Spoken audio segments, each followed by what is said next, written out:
Ini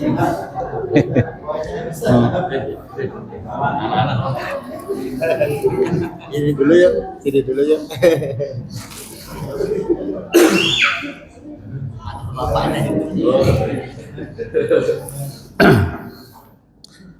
Bismillahirrahmanirrahim. Assalamualaikum warahmatullahi wabarakatuh. Alhamdulillah, assalatu wassalamu ala rasulillah wa ala alihi wa sahbihi wa man wala wa la hawla wa la quwwata illa billah, amma ba'd. Wa qala alaihi salatu wassalam kama jaa fi sahihil Bukhari wa Muslim, man shoma Ramadan imanan wa ihtisaban ghufira lahu ma taqaddama min dhanbi. Bapak Ibu sekalian, a'azzanallahu wa iyyakum, yang saya cintai karena Allah, Ketua DKM kita Bapak Haji Irfan, kemudian Imam, Masya Allah, nyata ketemu di sini. Kemudian Pak RT, semoga Allah berikan kesehatan, dan juga ibu-ibu, bapak-bapak yang hadir pada pagi hari ini. Semoga apa yang kita lakukan dihitung sebagai amal jihad fisabilillah. Sebelum kita mulai, saya ingin menyampaikan beberapa kabar gembira dulu. Pertama, kabar gembiranya untuk bapak-bapak, ibu-ibu yang usianya sudah di atas 40, yang sudah tidak lagi dikatakan muda, walaupun tingkah bisa jadi masih kayak anak muda gitu. Yang udah di atas 40. Ada apa? Rasulullah SAW dalam hadis riwayat Imam Muslim, Imam Abu Dawud dan yang lain mengatakan, khairun nas man tala umruhu wa hasuna amaluhu. Manusia terbaik adalah manusia yang usianya Allah panjangkan dan amalnya semakin soleh. Itu manusia terbaik. Bisa jadi di antara Bapak Ibu, teman-teman angkatannya sudah ada yang wafat duluan, baik teman di sekolah, teman di kampus. Tapi Allah izinkan kita masih ada sampai hari ini, berarti diberikan kesempatan untuk semakin banyak sujud, untuk ketemu lagi sama Ramadan, untuk kembali kita membenahi diri kita. Dan kalau betul kemudian di ujungnya semakin baik, Rasulullah memuji khairun nas, ini manusia yang terbaik. Walaupun bisa jadi dulu di zaman masih muda, kehidupan kita gelap, pergaulannya salah, sholat pun barangkali jarang, sholat jika mampu. Orang kan haji jika mampu, ini sholat jika mampu. Tapi itu dulu. Begitu masuk umur 30, mulai ada sedikit perubahan. Tadinya kehidupannya hitam, gelap gulita, menjadi abu-abu, kemudian putih, bersih, terang benderang, dan dia wafat dalam keadaan kayak begitu. Khairun nas, ini manusia terbaik. Yang kedua, kabar gembira yang kedua, untuk Bapak Ibu yang usianya di bawah 40. Ada nggak? Ada ya? Ada. Ada apa dengan yang di bawah 40 atau kita anggap masih dihitung muda? Di dalam hadis Imam Bukhari, Rasulullah SAW menyebut ada 7 golongan manusia yang akan Allah jaga, yang akan Allah berikan perlindungan, naungan, yang saat itu tidak ada naungan lain kecuali hanya dari Allah saja. Masing-masing kita tidak bisa berbuat apa-apa saat itu. Secinta apapun seorang ayah kepada anak dan istrinya, kita nggak berkutik. Secinta apapun seorang ibu kepada suami dan anaknya, mereka pun juga tidak berkutik. Anak-anak pun secinta apapun mereka kepada kedua orang tuanya, sama-sama tidak bisa berbuat apa-apa. Karena kullu nafsim bima kasabat rahina. Setiap jiwa bertanggung jawab atas dirinya sendiri-sendiri saat itu. Namun ada 7 golongan yang Allah jaga. Salah satunya adalah asyabu nasa'a fi ibadatir rahman. Itu orang-orang yang masih muda tapi dia sibuk dalam kebaikan, sibuk dalam peribadatan kepada Allah. Pemuda kayak begini Allah jaga. Kenapa bukan orang tua, Bapak Ibu sekalian? Kenapa bukan orang tua yang disebut dalam hadis ini? Karena kalau orang tua rajin ibadah, pantas. Orang tua rajin ke masjid, maklum. Karena masa-masa MPP, masa-masa persiapan pemakaman, ya 2 kali 1 nungguin. Tapi kalau anak muda, nafsu masih kuat, emosi mudah tersulut, tapi dia mampu mengendalikan dalam ketaatan kepada Allah dan Rasul, wajar anak muda kayak begini diinfokan oleh Rasulullah, dia dapat penjagaan. Nah, semoga juga yang hadir di sini yang di bawah 40 termasuk golongan ini. Sekarang buat semuanya. Yang di atas 40, yang di bawah 40, semua sama. Rasul alaihi salatu wassalam dalam riwayat Imam Ahmad dalam kitab Musnadnya dengan sanad yang sahih, kata Rasulullah, man dakhala masjidana hadza, siapa yang masuk ke dalam masjid ini, walaupun disebut musola, langgar atau surau, ya secara fikih ini juga masjid. Masjid apa? Ghairu jami'. Masjid ada 2, ada masjid jami, itu masjid yang dipakai untuk sholat 5 waktu dan sholat Jumat, dan masjid ghairu jami' yang hanya dipakai untuk sholat 5 waktu tanpa sholat Jumat, yang di Indonesia udah terlanjur kita istilahkan dengan musola atau langgar atau surau. Jadi kalau kita masuk ke sini tetap tahiyatul masjid, bukan tahiyatul langgar, ya. Tetap tahiyatul masjid juga. Nah, Rasul mengatakan, man dakhala masjidana hadza, siapa yang masuk ke dalam masjid liyata'allama khairan aw yu'allimahu, kalau tujuan dia ke masjid maksudnya untuk belajar atau mengajar kebaikan, seperti yang sekarang kita lakukan, belajar atau mengajar kebaikan. Nabi katakan, kana kal mujahid fi sabilillah, orang yang seperti itu dia adalah mujahid fi sabilillah. Langkah kaki kita, putaran roda motor kita nyampe ke sini enggak sia-sia. Rasul katakan langkah-langkah mujahid semuanya. Bapak mujahid, ibu-ibu mujahidah. Kalau meninggal matinya apa? Mati syahid. Pengen mati syahid? Ibu-ibu? Sekarang? Mengapa? Belum lunas ya, cicilan. Ya. Jadi apa yang kita lakukan ini dihitung sebagai jihad. Namun jangan lupa hadis tersebut belum selesai. Hadis tadi masih ada kalimat berikutnya. Apa bunyinya? Wa man dakhalahu li ghairi dzalik, siapa yang masuk ke dalam masjid tujuannya bukan untuk itu. Nah, ini yang lain. Datang ke masjid bukan untuk itu. Ada motivasi yang lain. Ada latar belakang lain yang mendorong dia untuk hadir ke masjid. Apa contohnya? Anggaplah kayak nagih utang, ini misal. Dia tahu sama tetangganya yang samping jarang ketemu. Ini orang utangnya banyak banget. Kalau minjem mukanya kayak Hello Kitty pas lagi minjem, pas ditagih jadi singa. Kan ada orang kayak begitu.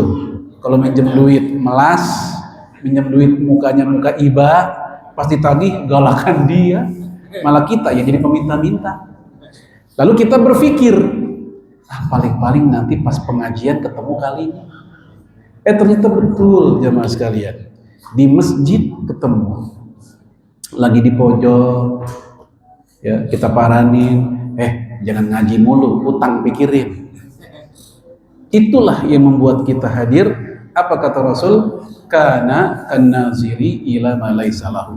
Orang itu seperti orang yang sedang lihat saja, tidak mampu memiliki. Hanya melihat, tidak mampu memiliki. Mirip kayak orang yang sedang datang ke museum. Museum hanya bisa melihat, berdecak kagum, paling maksimal hanya bisa nyentuh, tapi nggak boleh membawa pulang. Beda dengan golongan yang pertama, dia dapat poin mujahid fisabilillah. Bapak Ibu sekalian, saum Ramadan. Sering kita menggunakan istilah siam Ramadan. Apakah ada perbedaan di antara keduanya? Secara bahasa, saum dan siam itu merujuk kepada makna yang sama. Amsaka yumsiku, artinya menahan diri. Hanya saja dalam pemakaian istilah saum lebih luas pemakaiannya untuk aspek yang lebih luas. Siam lebih sempit. Istilah siam hanya dipakai untuk pembahasan terhadap aktivitas ibadah puasa. Contoh, bapak-bapak lagi diem, anak manggil, bapak-bapak diem, nggak nyaut. Istri manggil, diem juga. Banting piring, Pak, masih diem juga nih suami. Ya, tukang paket datang, masih diem juga. Secara bahasa, menahan diri, nggak mau bergerak, ngapa-ngapain, ini secara bahasa saum namanya. Di dalam Al-Quran Allah cerita tentang Maryam. Inni nazartu lirrahmani sauma. Aku bernazar, kata Maryam, hari ini ingin saum. Apa saumnya? Falan ukalimal yauma insiya. Saya tidak akan bicara dengan orang seharian. Menahan diri dari bicara. Allah sebut menggunakan istilah saum. Tapi begitu puasa dalam arti ibadah yang kita lakukan, Allah nyebutnya siam. Kutiba alaikumus siyam. Di ayat yang lain, uhilla lakum lailatas siyami rafathu ila nisaikum. Di hadis Bukhari, hadis qudsi, Allah pun menggunakan siam juga. Wa anna as-siyamu li wa anna ajzi bihi. Puasa itu untukku, aku sendiri yang akan memberikan ganjarannya. Ini perbedaannya. Saum lebih umum, menahan diri dalam hal apapun, sementara siam lebih khusus menahan diri dari lapar, haus, dan seterusnya. Ini perbedaannya. Kemudian kita masuk ke definisi Ramadan. Siam, saum, Ramadan. Dalam kitab Abul Hasan Al-Mawardi Al-Hawi Al-Kabir, beliau mengatakan, wa kana fil jahiliyah yusamma natikun. Dulu di zaman jahiliyah, Ramadan itu punya nomenklatur sendiri, punya nama sendiri, yaitu natikun. Natikun, nun, alif, ta, dan kof. Natikun. Apa artinya? Ta'ab. Apa itu ta'ab? Susah, payah, capek. Capek, lelah. Bapak Ibu ngerasain nggak Ramadan lebih capek? Atau mungkin lebih tepatnya lebih ngantuk? Ya, dua-duanya kali ya. Capek juga, ngantuk juga. Ya, dalam bahasa Arab dulu zaman jahiliyah, Ramadan disebut natikun. Kemudian fasummiya fil Islam Ramadan makhudun minar ramdha. Begitu masuk di zaman Islam, mulailah dinamakan dengan Ramadan, diambil dari kata ar-ramdha, pakai mim, ar-ramdha. Jangan pakai nun. Kalau nun, rondo, itu lain lagi artinya. Ya. Apa rondo? Ya. Rondo pakai mim. Baik, apa arti rondo?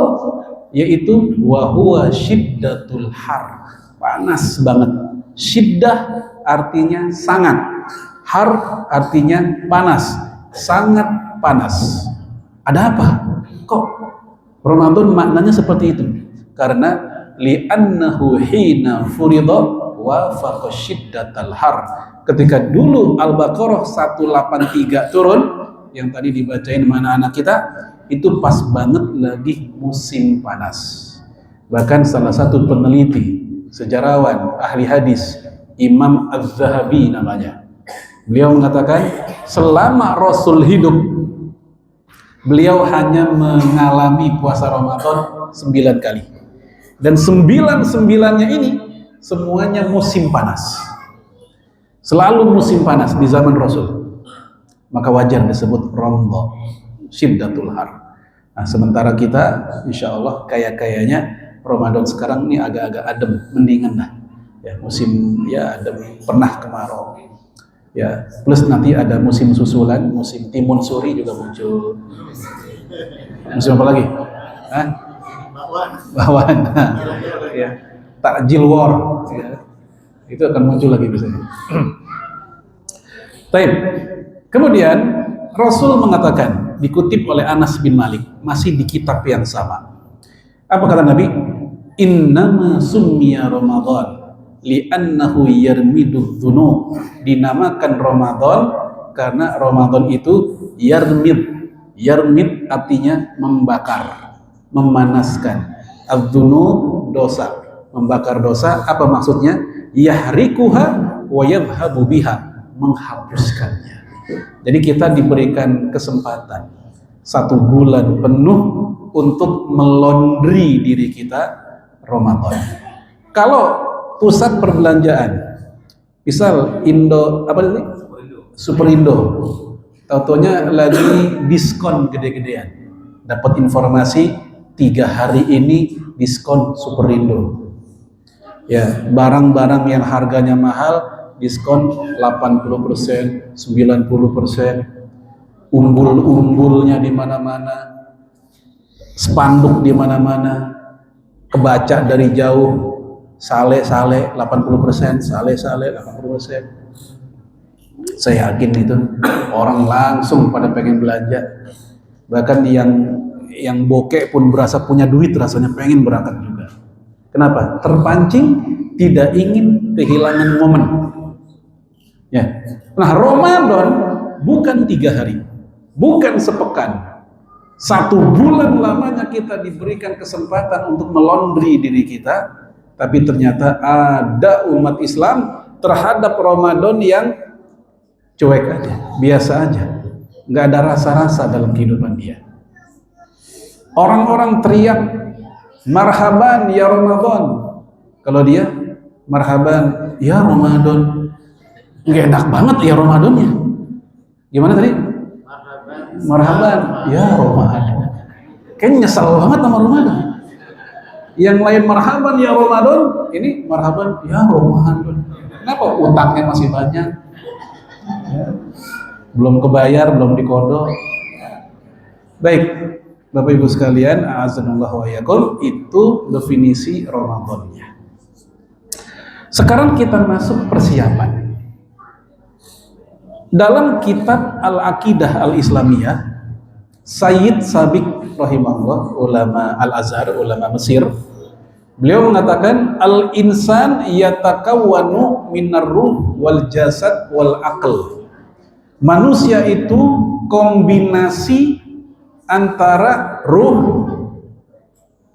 jasad, fisik, dan akal. Ruh ada nutrisinya, zikir, sholat, baca Quran, termasuk bergurau suami istri, bergurau orang tua dengan anak. Itu nutrisi ruhiyah, nutrisi jiwa. Jangan dianggap nutrisi jiwa itu hanya baca Quran. Ketika suasana hangat di rumah tangga kita, itu juga nutrisi jiwa. Yang kedua, jasad. Jasad juga ada nutrisinya. Seperti yang kita lihat, tidur cukup, olahraga cukup. Ini nggak berlebihan. Jangan lupa, jasad seringkali banyak orang Islam menganggap remeh dengan alasan yang penting hati. Oke, innallaha la yanzuru ila ajsamikum walakin yanzuru ila qulubikum. Ada hadisnya. Allah nggak melihat pada performan fisikmu, yang Allah lihat adalah hatimu. Betul, ini hadis sahih Imam Muslim. Tapi bukan berarti Islam tidak memperhatikan fisik. Karena fisik kita adalah kendaraan amal soleh kita. Coba Bapak Ibu, sholat dalam keadaan jempol kaki cantengan, emang khusyuk? Serba salah nggak? Salah. Sujud, imam lama dikit kita udah ngeduk, ini imam nggak tahu apa jempol gua sakit banget. Sholat dalam keadaan kita flu, meler, sujud mau jatuh, mau netes, ya pas kita lihat ya Allah ini sejadah baru lagi, nyedot, kita sedot 3 soft kedengeran, kencang banget ini sedotannya, gitu. Nikmat sholat kayak begitu? Enggak. Fisik yang sedikit banyak orang Islam meremehkan, ternyata untuk kekhusyuan sholat penting. Bapak-bapak pengen umroh, pengen haji, dalam keadaan sudah nggak kuat lagi berjalan jauh. Coba, nikmat nggak? Yang ada adalah kadang bingung. Ntar sa'i gimana ya, capek banget. Ntar tawaf gimana ya, capek banget. Apalagi pas mau tawaf wada. Tawaf wada apa? Tawaf perpisahan. Ada peraturan baru di Arab Saudi, untuk yang bukan jamaah umroh nggak boleh tawaf di bawah, nggak boleh. Itu khusus hanya untuk jamaah yang lagi umroh. Untuk yang sedang tidak umroh, termasuk jamaah yang pengen pulang meninggalkan Mekah, dia kalau pengen tawaf wada perpisahan di mana? Di atas. Walaupun ada travel yang ngajarin bohong, biarin aja pura-pura pakai baju ihram, jangan. Saya nggak merekomendasikan, ini jangan, karena umroh kita jadi sia-sia karena kita berbohong saat itu. Di atas capek, lelah, beda sama anak muda, anak remaja umroh, lari dia, kuat. Orang tua kayak begitu, enggak. Fisik kendaraan amal soleh kita, termasuk di saat kita puasa Ramadan. Kemudian yang ketiga, persiapan atau nutrisi akal. Termasuk di saat yang sekarang kita lakukan dalam rangka nutrisi akal. Nah, Bapak Ibu sekalian, sekarang kita masuk pada siam dalam arti fikih. Apa artinya? Di dalam kitab Fiqhus Sunnah, Sayyid Sabiq rahimahullah menyebut ada 3 elemen utama dari siam. Pertama, al-imsak anil muftirat. Yang kedua, min tuluhil fajri ila ghurubi syamsi. Yang ketiga, ma'aniyah, dibarengi amaniyah. Kita bahas satu persatu. Yang pertama, al-imsak anil muftirat, menahan diri dari yang bikin batal. Baik, saya yakin Bapak Ibu rata-rata berpuasa Ramadan udah di atas 20 kali. Betul nggak? Buat yang usianya 50-an, seandainya kita akil balik umur 15 aja, berarti kita udah nyobain Ramadan berapa kali? 35 kali. Udah puluhan kali. Masa dari dulu sampai sekarang nggak berubah? Sekedar menahan diri dari yang batal. Kalau sekedar itu, anak kita juga bisa, cucu kita SD juga bisa. Seharian nggak nahan makan, mampu. Seharian nggak nahan minum, mampu. Harusnya kita naikin lagi. Al-imsak anil mudammirat, menahan diri dari yang bikin rusak nilainya. Apa misalnya? Menahan diri dari ngomongin orang, ini lebih berat. Apalagi ngomongin MBG, itu lebih berat lagi. Ya. Acara pengajian, ya walaupun acara pengajian, tapi yang namanya setan selalu berkeliaran. Ya, walaupun mohon maaf, susunan acaranya ada baca Quran, yang harusnya setan kabur gitu, tapi ternyata dalam diri manusia ada bawaan memang. Inna syaitona yajri fi bani adam majrad dam. Setan itu mengalir di aliran darah anak Adam. Maksudnya gimana? Walaupun itu acara kebaikan, potensi orang gibah atau apa juga ada. Acara buka puasa bersama, mulai 4:30, acaranya ada santunan, ada tausiah, dibuka dengan tilawah. Ustadznya sampai setengah 6 belum nyampe juga. Panitia gelisah, DKM gelisah, jamaah gelisah, ibu-ibu pada ngomongin, emang siapa sih ustadznya? Ustadz Anu, langganan dia mah itu emang telat mulu, ngapa dia sih diundang? Ngomongin orang gak itu? Bu, ngomongin gak bu? Ngomongin. Tapi begini, buat orang yang memang gibah itu udah kayak rukun iman ketujuh bagi dia, sehari nggak gibah, ya gitu. Mulut gua asem nih, belum gibah udah. Nah, untuk orang kayak begini, nggak peka kalau itu dosa, nggak peka kalau itu terlarang, walaupun itu acara kebaikan. Ini yang justru lebih berat. Al-imsak anil muftirat gampang, tapi al-imsak anil mudammirat, menahan diri dari yang menodai puasa, itu susah. Kita naikin. Kemudian kita masuk min tulu'il fajri ila ghurubis syamsi, sejak terbitnya fajar sampai terbenam matahari. Ya. Kan kalau kita baca di Al-Qur'an, Allah suruh begini. Tsumma atimus syiyam ilal lail. Sempurnakanlah puasa kalian sampai malam.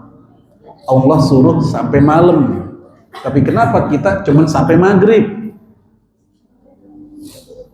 Maghrib kita tahu belum gelap, belum gosakul lail, belum gelap gulita. Sementara istilah malam yang kebayang dalam benak kita gelap, terang, rada gelap, rada terang. Kalau malam biasanya gelap. Ya, wabadatun nujum, bintang-bintang bermunculan. Biasanya begitu.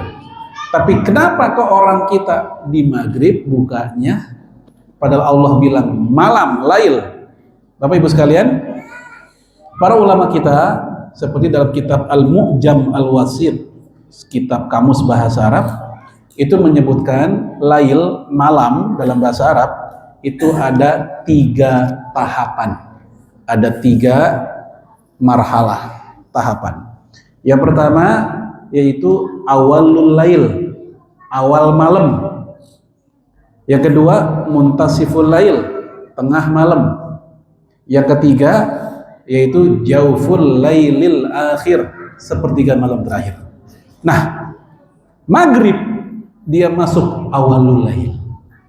Walaupun belum gelap banget, tapi udah masuk lail, tapi awalnya. Ada orang main ke rumah kita, mampir. Rumah kita ada teras, ada ruang tamu, ruang tengah, dapur, belakang, dan seterusnya. Tapi dia hanya mampir ke rumah kita sekedar di teras, nggak masuk. Boleh nggak secara bahasa udah kita katakan, Bapak Anu main ke rumah saya? Udah boleh belum? Boleh, walaupun belum masuk, baru sampai di teras. Sama logikanya kayak gitu. Walaupun belum gelap, tapi sudah tenggelam matahari, itu sudah malam. Itulah maksud tsumma atimus syiyam ilal lail. Dan dianjurkan bersegera, sebagaimana hadis Imam Baihaqi, mereka diceritakan para sahabat Rasulullah, asra'uhum iftaran, generasi yang paling bersegera dalam berbuka, Rasul dan sahabat. Cepat, langsung makan, langsung batalin, jangan belagak sabar, diem aja. Yang lain pada makan, Pak kok nggak makan? Innallaha ma'as sabirin. Allah bersama orang-orang yang sabar. Iya aja dia. Begitu selesai azan baru, ya kok habis? Nah salah sendiri. Akhirnya ngomel-ngomel juga, nggak sabar juga namanya. Ya. Baik, kemudian di kalimat yang ketiga, ma'an niyah, dibarengi dengan niat. Inilah yang sangat vital karena dia menjadi pembeda antara aktivitas duniawi dengan aktivitas ibadah. Puasa tanpa niat, nggak ada niat sama sekali, hakikatnya dia sedang nurunin berat badan saja, atau sedang nurunin kadar gula saja. Haji tanpa niat, rihlah namanya, jalan-jalan. Wudu, berwudu tanpa niat, mandi koboi orang kampung bilang. Harus ada niat. Ya. Apalagi Sholat tanpa niat, hanya gerak-gerak saja, hakikatnya dia sedang olahraga, mungkin lagi pemanasan. Yang bikin beda itu dengan aktivitas hari-hari adalah niatnya. Niat pun juga harus lempeng, lillah. Bunyi hadisnya gimana tadi? Man shoma Ramadan imanan wahtisaban. Apa artinya? Imam Ibnu Hajar bilang, siapa yang puasa Ramadan karena iman, karena keyakinan itu wajib, bukan karena ikut-ikutan. Apa ihtisab? Karena ingin cari ridha Allah, itu yang utama. La'allakum tattaqun, bukan cari yang lain. Ya Allah, Bu Aji, ada kali ya 5 tahun kita nggak ketemu. Iya ya, emang apa sih? Kok Bu Aji kurusan sekarang? Alhamdulillah, Ramadan saya sukses. Jadi target Ramadan kurusan. Kok gitu Bu Haji? Habis laki saya gitu banget sih, sering nyindir saya, badan lu banyak tikungan, digituin. Nah, mumpung Ramadan, saya ambil itu. Mohon maaf, yang seperti ini, ibu-ibu, khawatirnya apa? Enggak dihitung sebagai pahala ibadah. Nanti silakan dicek surat Hud ayat 15-16. Hud 15-16. Man kana yuridul hayatad dunya wa zinataha nuwafi ilaihim a'malahum fiha wa hum fiha la yubkhasun. Orang yang mencari target dunia dari amal akhirat, targetnya dunia, amalnya akhirat.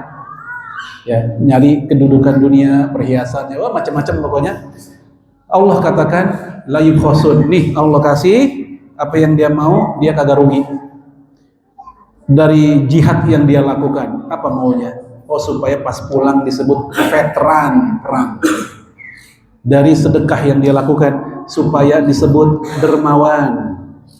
Dari haji yang dia lakukan, supaya pulang dipanggil Pak Haji dan Bu Haji.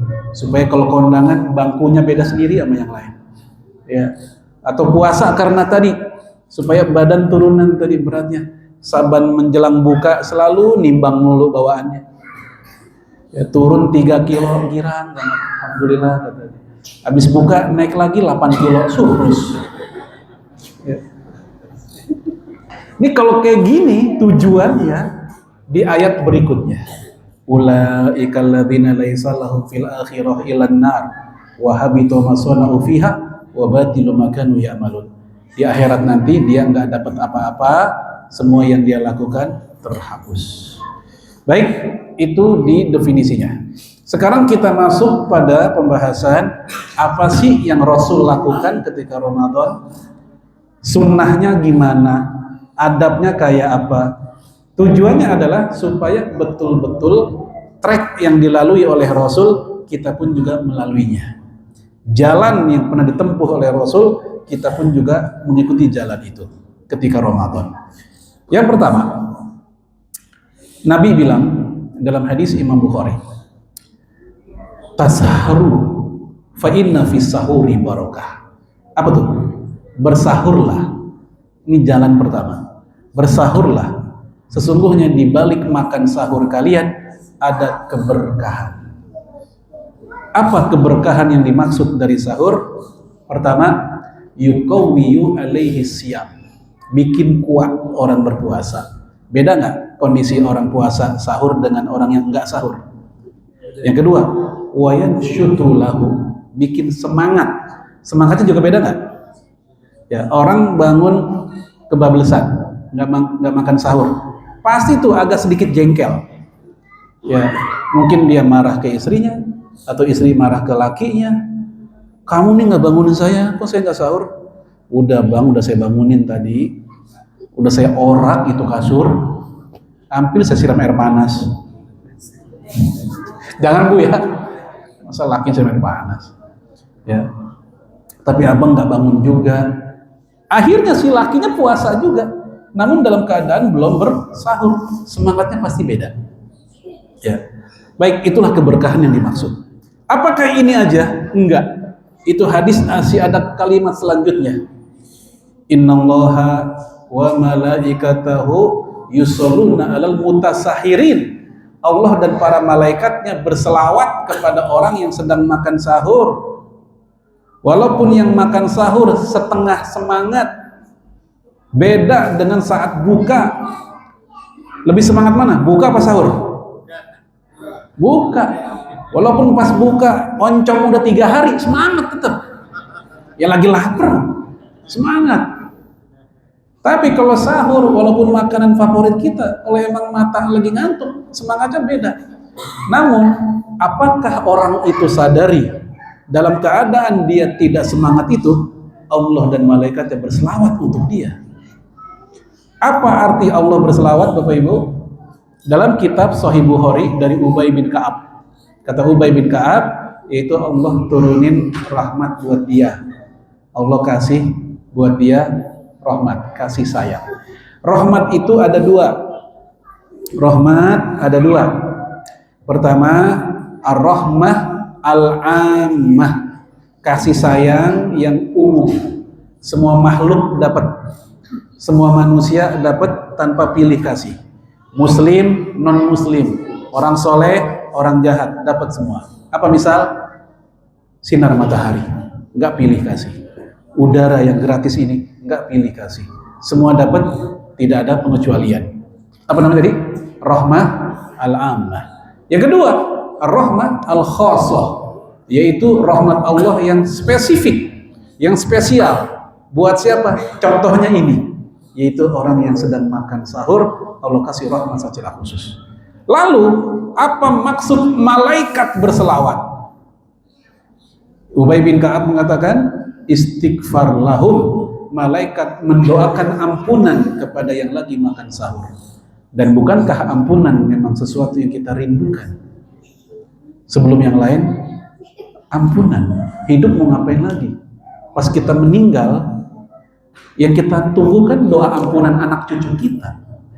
Pas kita hidup, kayak kita sekarang masih hidup, banyak yang kita nantikan. Berita gembira rapot anak kita, berita gembira anak kita lulus nggak masuk ke kampus impiannya, berita gembira anak kita ngelamar kerja lulus nggak ketika tes. Itu di dunia, tapi di akhirat itu semua kita nggak butuh. Berita-berita itu kita udah nggak butuh di akhirat. Di alam kubur yang kita nanti adalah, mana doa anak saya, doa anak solehnya mana, ampunan didoain oleh malaikat, istighfar lahum. Ya Allah, bapak anu lagi sahur, ampunilah dia. Ya Allah, ibu anu lagi sahur, ampunilah dia. Itu doa malaikat. Baik, lagi-lagi, apakah ini saja? Juga tidak. Dalam hadis yang lain, hadis Imam Abu Daud, Imam Muslim, Nabi mengatakan, fala tada'uh, jangan tinggalkan sahur. Walau ayyajra'a ahadukum jur'atan min ma, walaupun sekedar seteguk air.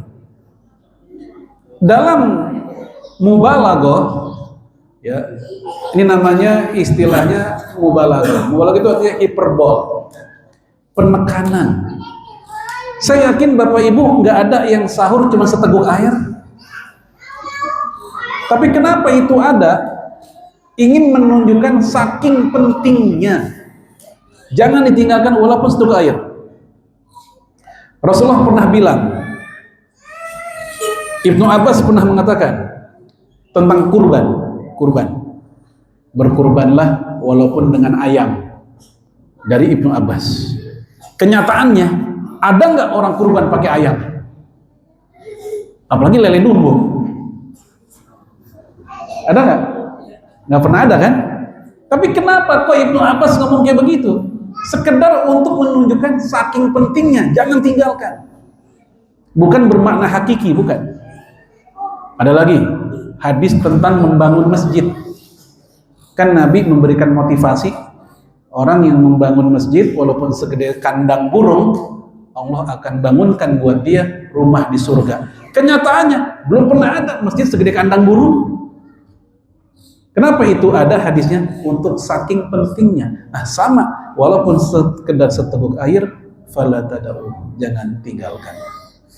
Yang terakhir, masalah sahur ini ternyata dia merupakan pembeda puasa kita sama puasa non-muslim.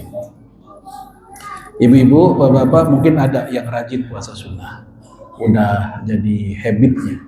Senin, Kemis, puasa Daud juga.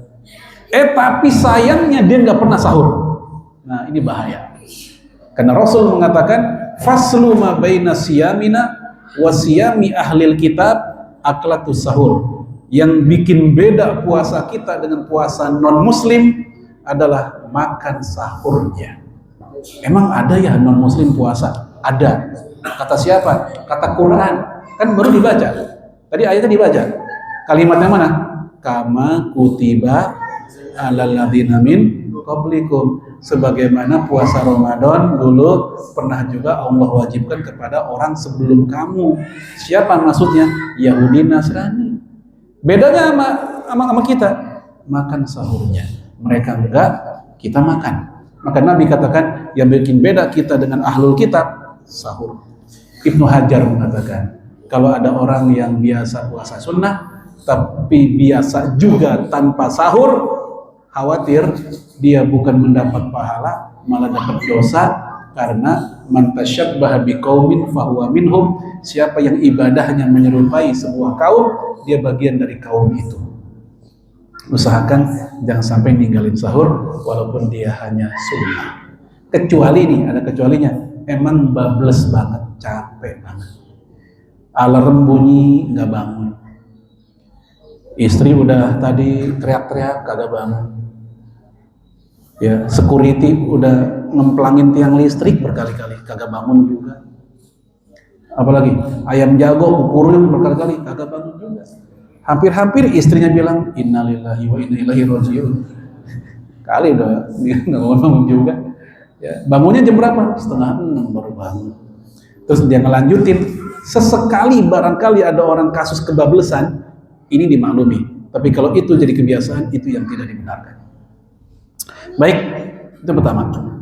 Yang kedua, setelah sahur, Rasulullah Shallallahu Alaihi Wasallam mengingatkan kita untuk apa dalam konteks Ramadan ini, dan sekaligus juga mencontohkan, yaitu sedekah. Habis sahur, siap-siap ke masjid, ya kita bawa ya seberapa yang kita ada, kita mampu, kotak amal. Kenapa? Karena setiap subuh Nabi mengatakan ada 2 malaikat yang turun. Malaikat satu berdoa, Allahumma a'ti munfiqan khalafa. Ya Allah, untuk orang yang hari ini bersedekah, berinfak, khalafa, kasih dia gantinya. Kasih gantinya. Ya malaikat doain, ya Allah, si Anu berinfak, kasih dia gantinya. Si Anu sedekah, kasih dia gantinya. Artinya apa? Nggak bakal jatuh miskin, karena yang doain malaikat, Allah ganti. Dan kalau Allah yang ganti, nggak pakai perhitungan berlipat-lipat. Beda kalau manusia yang ganti, pasti ada perhitungan. Bapak Ibu kalau lagi ngitung amplop kondangan gimana? Nyatet nama nggak? Ada amplop, ada nama. Oh, Haji Kosim ngasih 50.000 gantian, tadi 50.000 juga. Tuh manusia kalau ganti perhitungan sama. Tapi kalau Allah yang ganti enggak. Gimana cara Allah mengganti? Bisa dengan harta, bisa juga non harta.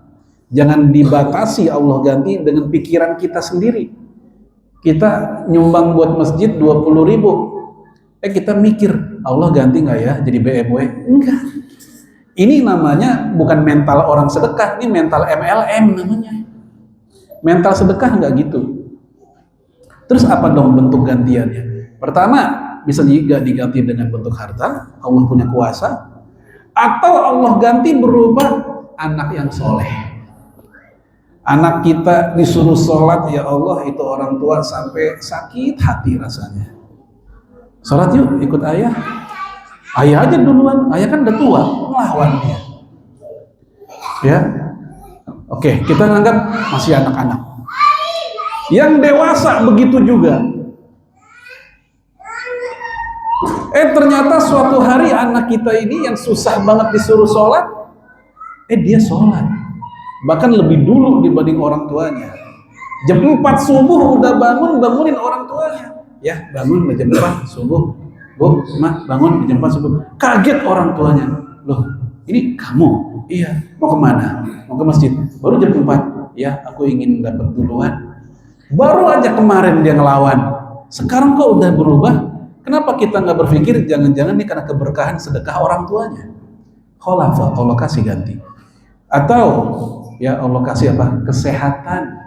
Mak bapak kita lagi sakit, udah dokter sono sini, semua upaya udah, tahu-taunya kok sekarang sehat ya, lebih baik.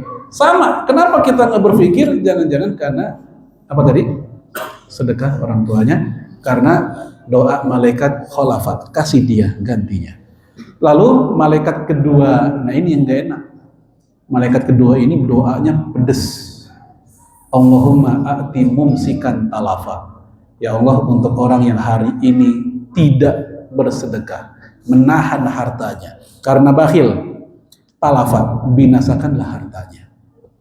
Apa arti binasa?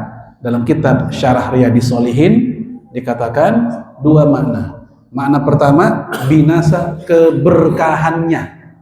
Keberkahannya yang binasa. Barangnya mah ada, hartanya ada, tanahnya banyak, kontrakannya banyak, tapi nggak membawa manfaat. Yang ada adalah perpecahan, ribut antara ahli waris, ribut antara anak, rebutan keluarga, nggak bawa berkah. Barangnya ada. Makna kedua, talafa binasa adalah betul-betul semuanya lenyap binasa. Ya, punya harta nggak ada bekas, habis begitu aja, nggak ada sisa. Baik, jamaah sekalian, ini sedekah. Lalu bagaimana dengan Rasulullah? Rasulullah diceritain oleh Ibnu Abbas, kana ajwadun nas. Rasul manusia yang paling dermawan, walaupun lagi nggak Ramadan. Wa ajwadu mayakun fi Ramadan, dan kedermawanan Nabi semakin menjadi-jadi ketika Ramadan, semakin luar biasa.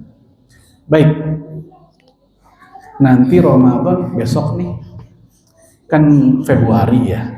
Mungkin ada di antara Bapak Ibu yang anaknya lagi semesteran kuliah. Duit kepake, maunya kita sedekah, tapi ternyata kita juga harus ngeluarin banyak biaya. Pesantren bayar, kuliah bayar. Akhirnya kita nggak jadi mengagendakan sedekah Ramadan sebagaimana hadis tadi. Terus gimana jalan keluarnya? Silakan banyak tersenyum, itu juga sedekah udah.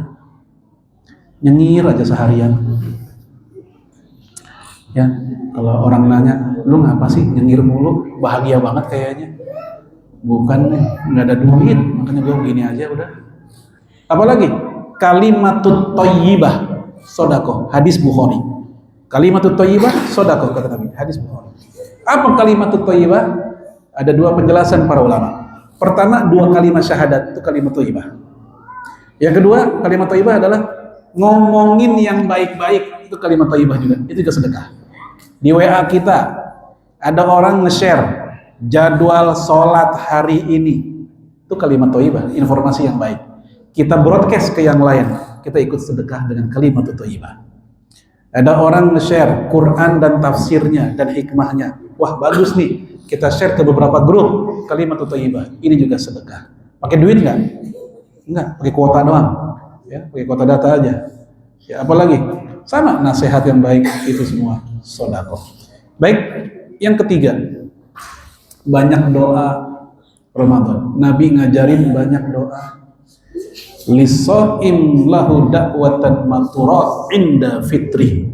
Hadis Imam Ibnu Majah. Bagi orang berpuasa ada momen doa nggak akan ditolak. Kapan? Inda fitri. Detik-detik menjelang buka. Inda fitri. 5 menit sebelum azan, jangan tawaf mulu di counter risol, counter pastel, counter kopior. Udah berhenti. Kenapa? Mau maghrib, ngumpul, doa saat itu. Doain macam-macam, orang tua yang lagi sakit, anak yang lagi ujian, doain negara kita biar baldatun thayyibatun wa rabbul ghafur. Doain Palestina biar merdeka. Apakah di situ doang? Enggak. Ternyata di hadis yang lain, hadis Tirmidzi, Nabi mengatakan salasatun la turaddu da'watuhum. Ada 3 kelompok manusia yang doanya Allah tidak tolak. 3 kelompok. Siapa? Yang pertama kata Nabi, da'watus shaim hatta yuftir. Doanya orang berpuasa sampai dia berbuka. Berarti durasinya belasan jam itu. Yang kedua, dakwatul mazlum, doa orang teraniaya. Yang ketiga, dakwatul musafir, doanya orang yang sedang safar. Jadi kalau Bapak Ibu mudik tiga-tiganya ada nih. Ya, tiganya ada dia. Mudik Ramadan, dia puasa juga, dia musafir juga, terzolimi juga. Ya, Brexit. Masih ingat Brexit? Terzolimi. Tiga-tiganya itu dia. Ya, doa orang teraniaya, doa orang safar, sama doa orang sedang puasa. Baik, kalau malam harinya gimana? Malam hari ada doa khusus yang diajarkan oleh Nabi kepada Aisyah. Hadisnya sama, hadis Tirmidzi juga. Ya, Aisyah nanya, ya Rasul, kalau saya tahu ini malam adalah malam Lailatul Qadar, doa apa yang saya ucapkan? Apa jawaban Nabi? Allahumma innaka afuwun karim, tuhibbul afwa fa'fu anni. Itu yang Nabi ajarin. Kalau kita tahu itu malam Lailatul Qadar. Lah kan kita nggak tahu. Terus gimana dong? Sebagai antisipasi, baca aja tiap malam. Baca tiap malam. Yang keempat yaitu membaca Al-Qur'an.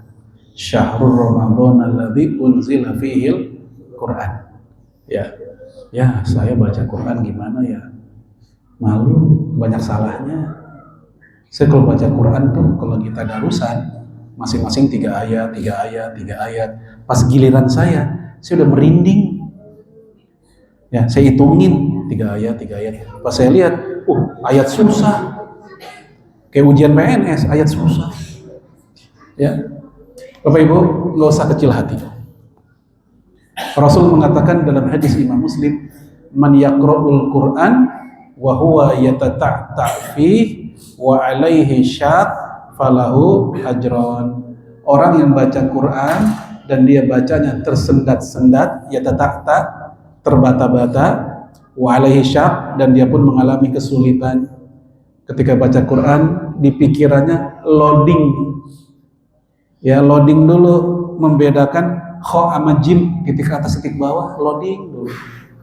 Ya, ini apa ya? Gitu. Nah, kata Nabi apa? Falahu ajron, dapat 2 pahala. Pahala baca dan pahala perjuangan menundukkan rasa malu dan lelahnya. Buat Bapak Ibu yang udah lancar, man yaqra'ul Qur'an wa huwa hafizun bihi, orang yang baca Quran dan dia sudah hafal, au mahirun bihi, atau udah mahir, udah jago, ma'asafratil kiramil bararah, dia bersama para malaikat yang mulia. Bagaimana para ulama kita? Abu Hanifah 60 kali khatam ketika Ramadan. Disebut dalam kitab Akhbar Abi Hanifah, khatama Abu Hanifah Al-Quran sittina khutmatan. Beliau menghatamkan 60 kali. Khutmatun bil lail, khutmatun bin nahar. Sekali khatam di malam, sekali khatam di siang. Kita mungkin nggak kayak mereka, nggak kayak Imam Abu Hanifah, jauh. Tapi sebagai role model, boleh kita ambil contoh. Luar biasanya Imam Abu Hanifah. Utsman bin Affan ditunjuk jadi imam sholat malam, sholat tarawih. Begitu sholat witirnya, 1 rakaat witir terakhir, dia khatam 30 juz. Jamaah nggak ada yang protes. Kenapa? Generasi awal sahabat hebat-hebat. Tapi kalau itu dipakai di musola debale, jangan. Trauma semua. Ya, imam 30 juz di 1 rakaat witir. Di WA itu DKM, Pak Irfan di WA ada. Lu besok jangan dia lagi imamnya, udah. Ya. Baik, beda zaman, beda kualitas. Lalu kemudian Imam Syafi'i. Kalau Imam Syafi'i dia lebih luar biasa lagi. Kalau tadi 60 kali di bulan Ramadan, Imam Syafi'i 60 kali di seluruh bulan, bukan hanya bulan Ramadan. Ini dikatakan oleh Imam Al-Humaydi. Ya. Baik, itu keempat ya. Kelima. Betul ya? 4 atau 5 udah? Yang kelima, sunnah atau adab yang kelima, yaitu fattara shaima. Fattara shaima, apa artinya? Ikut membantu orang lain berbuka puasa. Dapat kabar mau ada bukber di sini. Buat ibu-ibu yang sedang tidak puasa, gak usah berkecil hati. Ada sarana lain untuk dapat pahala puasa walaupun lagi nggak puasa. Ngapain? Ikut bantu nyumbang buka puasa bersama. Nabi yang bilang, man fattara shaima kana lahu mislu ajrin fa'ilihi. Siapa yang memberikan sesuatu untuk orang berbuka, maka dia dapat pahala yang sama dengan yang dia kasih itu. Dengan modal Rp50.000, kita beli minuman 1 dus, isinya 48 gelas, habis buat 48 orang berbuka, pahala 48 orang nempel ke kita semua dengan modal yang murah. Dan yang kita kasih air, karena air itu merupakan sumber kehidupan. Dan Rasulullah memuji ketika ditanya, ayu sodakoti afdol, sedekah apa yang paling utama? Nabi menjawab, sakiyul ma, ngasih air. Tuh sedekah yang paling utama, kata Nabi, sakiyul ma, ngasih air. Silahkan kalau emang semua ingin menjalani hadis itu, semuanya air, ya. Bingung panitia di mana? Ya, karena itu udah yang paling afdol. Emang Rasul kalau buka kayak apa? Cara bukanya Rasul?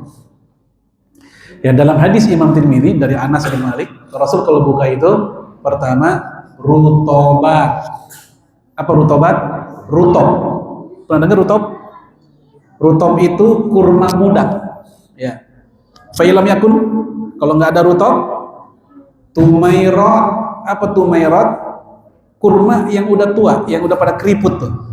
Fa'ilam yakun, kalau nggak ada tumairot, baru hasawat minal ma, baru minum air. Air pilihan terakhir. Pertama adalah kurma. Kenapa jamaah? Karena kurma adalah makanan pokok di masa Rasul. Itu. Kalau kita ambil substansinya di zaman kita, makanan pokok apa? Nasi. Nasi apa gorengan? Nasi. Kalau makanan pokok nasi, berarti kalau ingin kita ikuti sunnah Nabi secara lebih substansi gitu, berarti apa yang kita lakukan? Nasi, lontong, gitu. Rasulullah pernah bilang dalam hadis Imam Abu Daud gini, orang yang di rumahnya ada kurma, dia nggak akan kelaparan. Nabi pernah bilang kayak gitu. Tapi kalau kita renungkan, Rasul ngomong kayak gitu wajar. Karena emang kurma makanan pokok, nggak bakal kelaparan. Di zaman itu makanan pokok. Tapi di zaman kita di Indonesia, walaupun bapak ibu di rumahnya ada kurma 1 ton, tapi nggak ada beras, nggak ada nasi, kelaparan juga kita. Karena emang bukan makanan kita nggak biasa. Coba makan kurma 20 butir, blenger orang kampung bilang kan. Ya kebanyakan. Baik, itu tentang apa tadi? Fattara shaima, membantu. Yang ke-5 atau ke-6 adalah i'tikaf. I'tikaf. I'tikaf ada 5 pendapat tentang masalah tempat. Pendapat pertama mengatakan i'tikaf hanya sah di Masjid Nabawi. Nggak boleh di masjid yang lain. Ini pendapat Imam Sa'id bin Al-Musayyab. Karena Rasulullah sepanjang hayat belum pernah i'tikaf kecuali hanya di Masjid Nabawi. Yang kedua, yang mengatakan i'tikaf sah di 2 masjid. Masjid Nabawi dan Masjidil Haram. Ini beberapa para sahabat. Di masjid lain nggak sah. Yang ketiga, yang mengatakan i'tikaf hanya sah di 3 masjid. Apa kira-kira? Masjid Nabawi, Masjidil Haram, sama Al-Aqsa, Baitul Maqdis. Ya, ini pendapat Syekh Al-Albani dan sebagian sahabat Nabi. Yang keempat, i'tikaf hanya sah di Masjid Jami. Tadi ingat Masjid Jami? Yang dipakai buat sholat 5 waktu sama sholat Jumat. Yang kelima, i'tikaf sah di semua masjid jami dan ghairu jami. Berarti ini termasuk nggak nih? Termasuk. Dan ternyata dari semua 5 pendapat ini, pendapat yang kelima, yang terakhir itu pendapat mayoritas ulama di situ. Kata mayoritas ulama, sah i'tikaf walaupun bukan di masjid jami. Dari mana dalilnya? Al-Quran. Wala tubashiruhunna wa antum akifuna fil masajid. Lihat, di ayat itu Allah menyebut kata i'tikaf akifuna Dilanjutkan dengan masajid, masjid. Allah tidak merinci masjid, pokoknya selama judulnya masjid masuk kategori boleh tempat kita iktikaf. Yang penting masjidnya didirikan di tanah yang memang layak didirikan masjid. Untuk di tanah sengketa tidak boleh. Ya, karena masih sengketa. Tanah gosok istilah dalam bahasa Arabnya, tanah sengketa masih diharamkan sholat di dalamnya. Apalagi iktikaf. Buat ibu-ibu iktikaf juga sunnah asal 2 syarat terpenuhi. Pertama, izin suami. Kalau suami mengizinkan silakan. Bang, saya besok mau iktikaf. Kata lakinya, jangan dulu dah. Kenapa? Ini biji ketapang belum ada yang motong ini. Ya, urusan persiapan lebaran. Kata lakinya seperti itu. Suami istri taat. Selama ajakan perintahnya bukan maksiat, tetap taat. Syarat kedua adalah masjid atau musolanya kondusif, pas. Kalau di musola kita bisa ditutup pakai partisi kayak gini, sehingga ibu-ibu bisa lebih nyaman iktikaf, insya Allah itu sudah cukup memadai. Baik, yang terakhir, Qiyam Ramadan. Apa Qiyam Ramadan? Qiyam Ramadan itu nama asli dari tarawih. Buat ibu-ibu, saya maklum karena ada haid. Tapi buat bapak-bapak, harus kita bertekad Ramadan tahun ini tarawih kita bisa full. Apalagi buat kita yang barangkali seumur hidup sekalipun belum pernah full tarawih. Sesekali kita full tarawih. Ya, buat ibu-ibu yang sudah menepos juga bisa. Ya, buat bapak-bapak, saya capek di masjid nggak bisa ngantuk. Nggak apa-apa kok di rumah.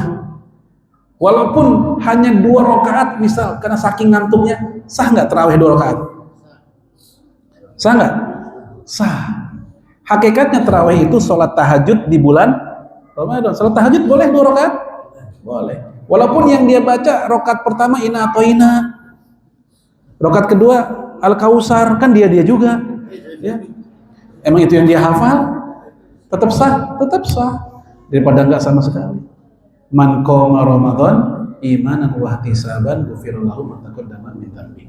Baik, itulah deretan sunnah dan adab yang Rasul lakukan yang bisa kita coba ikuti di Ramadan tahun ini, dan bukan hanya kita ikuti, kita coba pasang target dan tekad untuk lebih baik dari tahun lalu.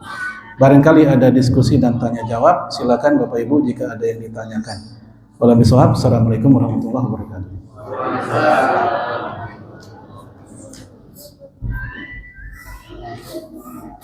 Alhamdulillah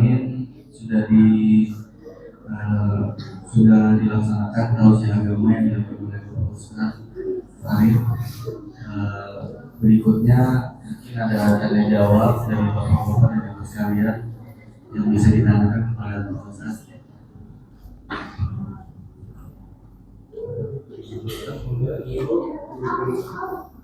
Ibu ada yang mau nanya, Bu?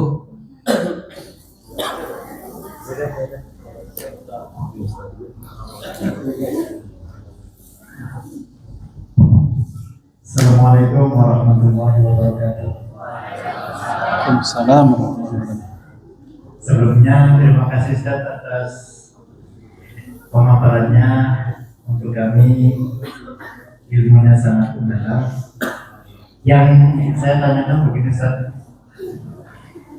Jadi kalau di dalam ayatnya kan kalau kita berat untuk menjalankan puasa bisa diganti di hari yang lain, gitu ya Ustaz. Tapi kalau misalkan kita puasa kemudian kita sengaja membatalkannya, apakah bisa diganti di hari yang lain? Itu yang pertama. Yang kedua, jika kita puasa tapi tidak batal secara misalkan makan dan minum, tapi batal dengan pahalanya. Misalkan kita ingat di puasa itu kita itu korupsi misalkan gitu. Kemudian apakah bisa diganti dengan di hari yang lain juga batal yang pahala kita karena korupsi di bulan Ramadan pada hari itu kita ganti di selain bulan Ramadan. Mungkin itu pertanyaan. Terima kasih. Ya, jazakallahu khairan. Ada seseorang tidak puasa batal karena ada alasan. Ada orang batal karena tidak ada alasan, pengen batal aja. Untuk yang batal ada alasan, seperti tiba-tiba anggaplah jam 9 pagi penyakitnya kambuh, asam lambung kambuh misal. Ini udzur syar'i, nggak dosa bagi dia dan tetap wajib qadha di saat sehat. Faman kana minkum maridhan aw ala safarin fa iddatun min ayamin ukhra. Gitu. Yang kedua, ada orang batal karena nggak ada alasan, iseng aja. Kadang anak muda begitu, ada tuh. Malah nggak puasa jadi bangga. Lu berapa hari nggak puasa? 3 hari. Gua udah seminggu, girang banget seminggu nggak puasa. Ya. Nah, yang kayak begini nggak bisa diganti dalam arti pahalanya walaupun dia puasa setahun penuh. Ini berdasarkan hadis Imam Tirmidzi. Tapi jangan lupa, yang nggak bisa diganti itu pahalanya, bukan qadha-nya. Qadha tetap wajib buat dia. Qadha-nya puasa di hari lain tetap wajib buat dia. Untuk apa? Menggugurkan kewajiban tersebut. Namun untuk mendapatkan nilai poin dan bobot yang sama, Nabi katakan nggak bisa diganti walaupun setahun penuh dia puasa. Kalau alasan nggak puasa tadi tanpa alasan, iseng doang, males gitu. Ya, jadi seperti itu yang pertama. Yang kedua, sesuatu yang menggugurkan pahala. Puasanya nggak gugur, nggak batal, tapi membatalkan pahala. Contoh kayak korupsi.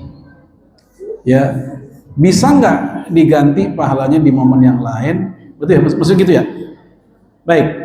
Jamaah sekalian, korupsi ini dosa besar yang terkait bukan hak Allah, tapi hak manusia.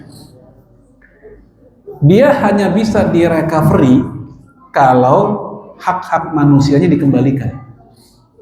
Ada 4 syaratnya. Pertama, tinggalkan itu perbuatan, ini kata Imam Nawawi. Yang kedua, sesali, nyesel sama itu perbuatan. Yang ketiga, bertekad selamanya tidak mengulanginya. Yang keempat, ulangi haknya. Korupsi uang negara, balikin ke negara. Korupsi uang organisasi, balikin ke organisasi.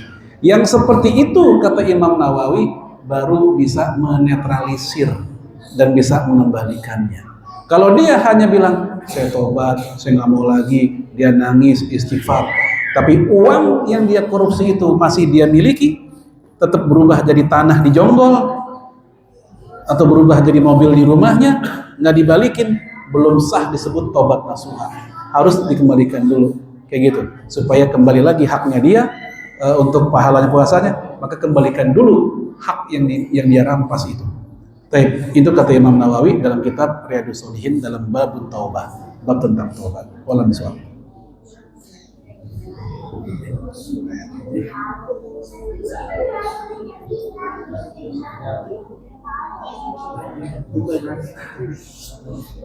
Ya. Terima kasih Ustaz. Assalamualaikum warahmatullahi wabarakatuh. Pertanyaannya mungkin agak sepele atau bagaimana ya. Begini Pak Ustaz, ada sebagian Ustaz mengatakan kalau kita gosok gigi udah siang hari di waktu bulan Ramadan, termasuk di waktu berwudu gitu kan. Waktu berwudu kan kita kumur-kumur, terus kita masukkan air ke dalam hidung. Nah itu pada bulan Ramadan gimana Pak Ustaz? Terima kasih. Assalamualaikum warahmatullahi wabarakatuh. Waalaikumsalam warahmatullahi wabarakatuh. Baik. Dalam hadis Imam Ahmad bin Hanbal, beliau meriwayatkan dari Umar bin Khattab radhiyallahu anhu. Umar bilang begini, Bu, ngadu ke Rasulullah, ya Rasulullah, hasyashtu yauman. Suatu hari, kata Umar, bangkit syahwat saya, wa halakaktu, dan aku melakukan perbuatan yang membuat diriku binasa. Rasul nanya, wa madzaka, apa itu? Dia menjawab, qabaltu, aku mencium istri saya, aku mencium istriku.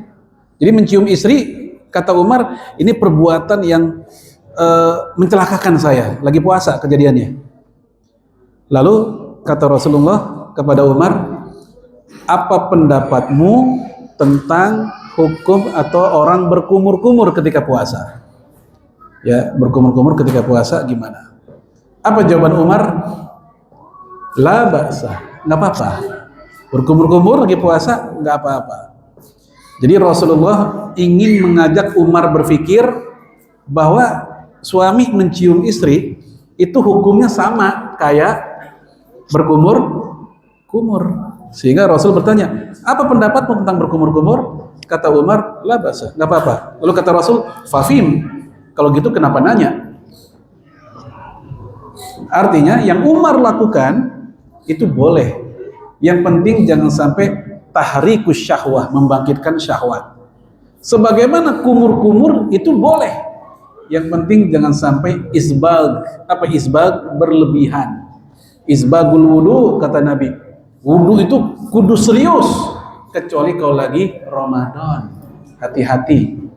Kapan kumur-kumur batal? Kalau kumur 3 kali, yang keluar cuma sekali. Nah itu baru batal. Itu yang 2 dikemanain? Ya. Baik. Gosok gigi, Bapak Ibu sekalian. Dalam hadis Bukhari dari Amir bin Rabi'ah, kata dia, aku tidak bisa menghitung berapa kali Rasulullah bersiwak, membersihkan giginya. Bersiwak dengan gosok gigi kita mungkin nggak mirip-mirip banget, tapi secara substansi sama-sama ingin membersihkan mulut. Yang beda adalah alat dan rasa, tapi substansinya sama. Lalu kenapa ada ustadz atau ulama kita dari zaman dulu itu mengatakan makruh gosok gigi? Kapan? Kalau udah sore. Udah sore.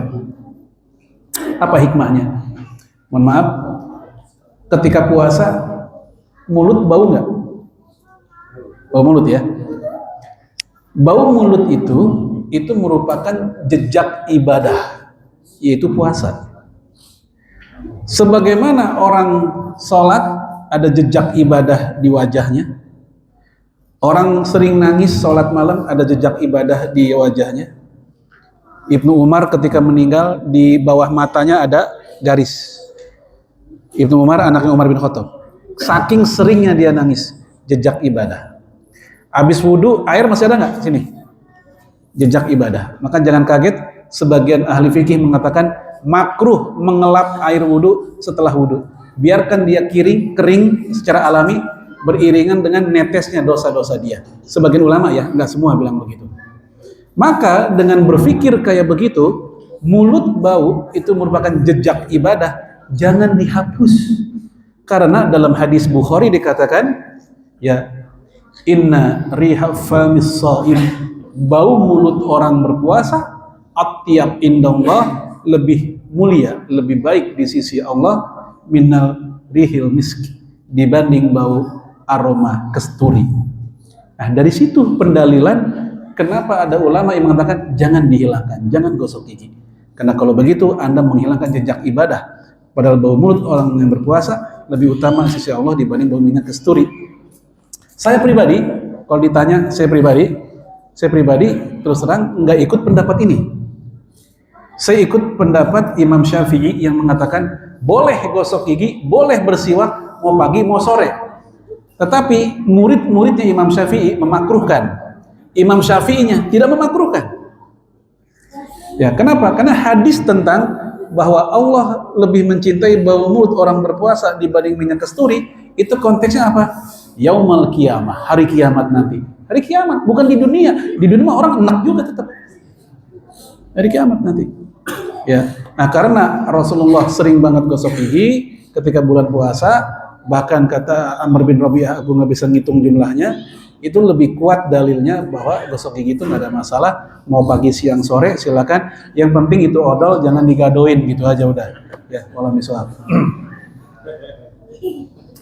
Ya, silakan yang lain kalau ada.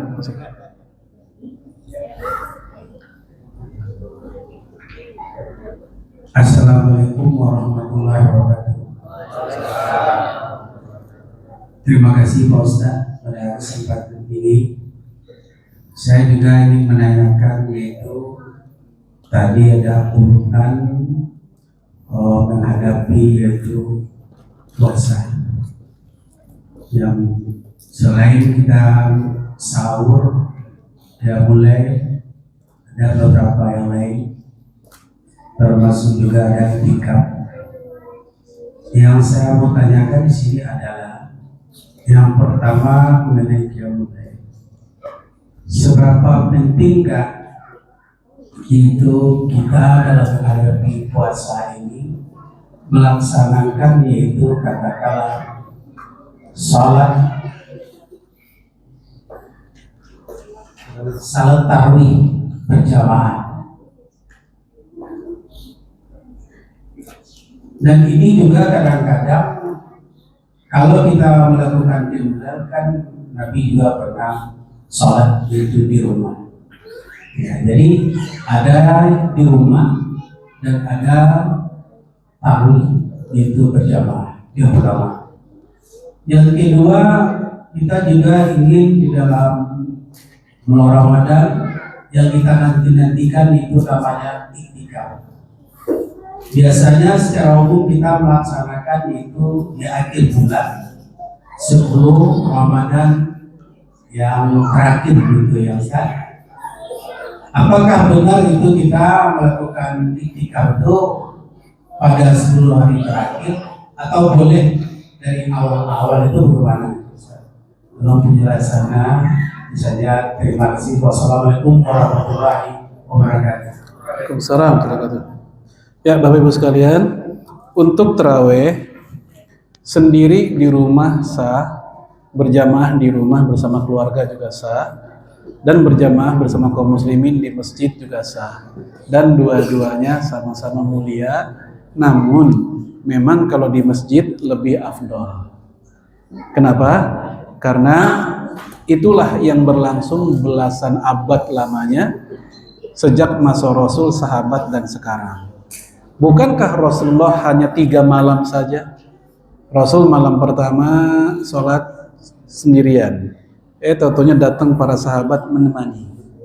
Malam kedua tambahan rame, malam ketiga tambahan rame lagi. Begitu malam keempat orang-orang udah pada nunggu di masjid, Nabi nggak datang-datang. Pagi harinya Nabi klarifikasi, kenapa? Semalam aku tidak datang supaya kalian tahu bahwa itu tidak wajib. Jadi masih proses pengajaran. Rasul tidak datang ada tujuan supaya para sahabat tahu itu tidak wajib. Zaman kita nih sekarang udah pada tahu belum bahwa tarawih emang nggak wajib umumnya orang Islam? Udah tahu semua. Artinya proses pengajaran sudah selesai. Karena sudah tahu itu memang tidak wajib. Jadi kalau ada orang bilang begini, Pak, kok Bapak kalau tarawih cuman 3 hari doang Pak di masjid, sisanya nggak pernah kelihatan? Apa jawaban dia? Saya ngikutin Rasulullah. Rasul hanya 3 malam, sisanya di rumah. Masalahnya Pak, Rasul kayak begitu karena ngajarin sahabat Nabi. Lah Bapak ngajarin siapa? Gitu. Jadi proses pengajaran sudah selesai, udah habis. Jadi udah pada tahu emang itu sunnah. Maka tetap selama kita usahakan kalau memang bisa di masjid. Kalau nggak bisa, tadi saya katakan di rumah pun juga sah. Kemudian yang kedua, iktikaf ya tadi. Bagian apanya Pak? 10 hari ya? Ya, dalil iktikaf 10 hari hadis Bukhari. Dari Aisyah. Kata Aisyah, kana Nabi alaihi salatu wassalam ya'takifu fi ashril awakhir hatta tawafahullah. Dulu Rasulullah itikaf di 10 hari terakhir sampai Allah wafatkan dia. Jadi emang dari situ dalilnya. Kemudian pertanyaannya, boleh nggak sih itikaf nggak harus 10 hari terakhir, bisa di awal-awal? Kalau kita bicara mubah atau boleh, boleh. Dari mana dalilnya? Hadis Bukhari juga. Imam Bukhari bikin bab, judulnya Iktikaf fi Syawal. Iktikaf di bulan Syawal. Ada iktikaf di bulan Syawal. Artinya kan nggak harus 10 hari terakhir Ramadan. hal itu dibolehkan. Aisyah segala macam itu bilang boleh. Nah ceritanya ibu-ibu, bapak-bapak pengen itikaf kayak sekarang nih di awal-awal Ramadan nanti. Kalau semata-mata boleh, boleh. Tapi kalau kita bicara afdolnya 10 hari terakhir. Ini sekarang nih kita udah 2 jam nih ada nih. Itu udah dihitung itikaf nggak ini sebenarnya? Itikaf. Karena itikaf itu artinya apa? Luzumul masjid walau lahzah li ta'atin. Berdiam di masjid walaupun sebentar dalam rangka melakukan ketaatan. Itu itikaf artinya. Ini kayak kita nih udah dari tadi kan, nggak hanya semenit 2 menit, udah 2 jam dalam rangka ketaatan. Ini secara definisi udah itikaf. Niat ketaatan tapi bukan di masjid, bukan itikaf. Di masjid tapi nggak ada niat ketaatan, marbot masjid namanya. Nah, supaya hitungannya itikaf, niat juga dan niat dan berdiam di masjid juga. Baik, wala miswak.